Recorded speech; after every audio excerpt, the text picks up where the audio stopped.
It's always interesting going to new places, but oftentimes you have an idea of what a place is going to be like, and then when you get there, it's something totally different. I really found it interesting on my recent trip to Abu Dhabi and Bahrain, the way two totally different cultures seem to coexist. While I couldn't always read the writing, I could tell that they often worry about the same things that we do, and that no matter where you go, some things are always the same. It's always nice to see familiar places,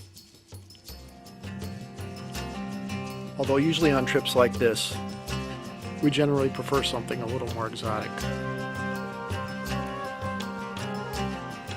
Despite the recent troubles in the Middle East, the two cultures seem to mix together well, and that carried over at the golf course. Sometimes I'd run across things that forced me to take a second look.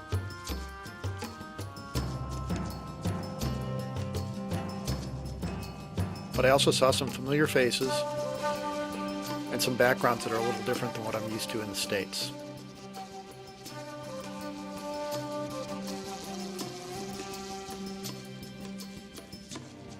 But for the most part, when I was out on the course, it looked like I was in Florida or Arizona.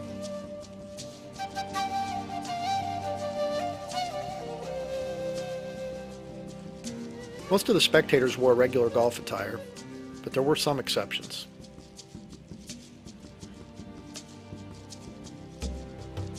And for the Sunday awards ceremony in Bahrain, they literally rolled out the red carpet.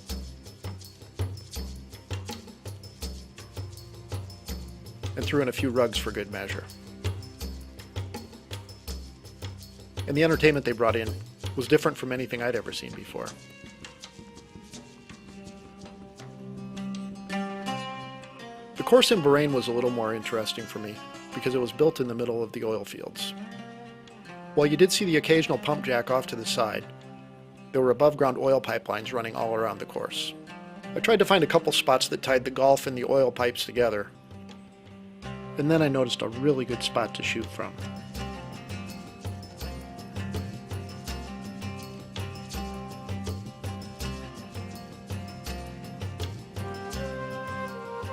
While I was up in the tower waiting for the sun to come out, I took a look through my long lens just to see what was off in the distance. I was surprised to see some guys out working on a golf hole in the middle of the oil fields. They tell me that's how golf got started in the Middle East. A lot of the petroleum workers from foreign countries were golf nuts, and since they had access to heavy equipment and lots of oil, they'd shape the course and then coat it with oil to keep it from blowing away. The surprising thing to me was that when it rains, there'd be standing water and they'd have to close the courses. I always assumed that the sand would drain, but the water table there is pretty high. And the really crazy part is that when you walk in it, it's really not like wet sand, it's like mud. The stuff is a mess. I stopped by one really nice sand course near the airport in Abu Dhabi, and another one in Bahrain that was overlooked by a fort. For the most part, you don't hit your ball off the hard sand. You carry a little mat with you, and as long as your ball is inside the stakes of the fairway, you can use that. If your ball ends up off the fairway, you can't use the mat. And after you hit, you're expected to clean up your mess. You also need to make sure you repair your ball marks on the greens. Actually, it would be the browns. While I was there, I decided I should do the touristy thing and go on a desert expedition. And once again, I found them mixing the two cultures. We went to a camel farm, and they seemed pretty docile. But I'm told they aren't always that way. The guy in charge of camel rides looked pretty bored, so I decided to go over and give it a try. You actually sit up pretty high on those things. It was kind of a fun ride, but nothing like the ride getting out to the desert camp. They call it dune bashing, and that's a good name for it.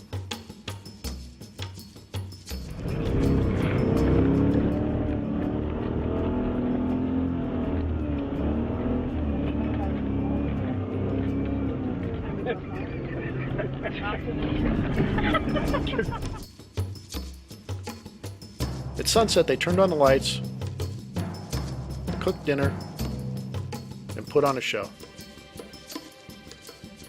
But I took a pass on the hookah. One night we stopped and had a few drinks at the hotel bar. As it turns out, the balcony there has an amazing view of the Grand Mosque in Abu Dhabi. We watched the sunset and the lights come up and decided the next day that's where we were going to go. The inside of the mosque is almost as spectacular as the outside.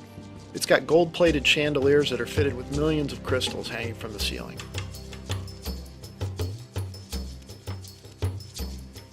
It's the size of 5 football fields,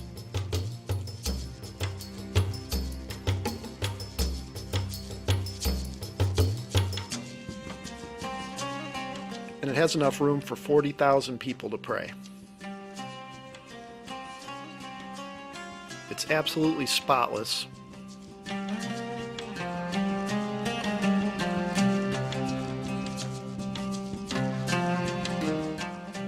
And it's one of the most amazingly lit places I've ever seen.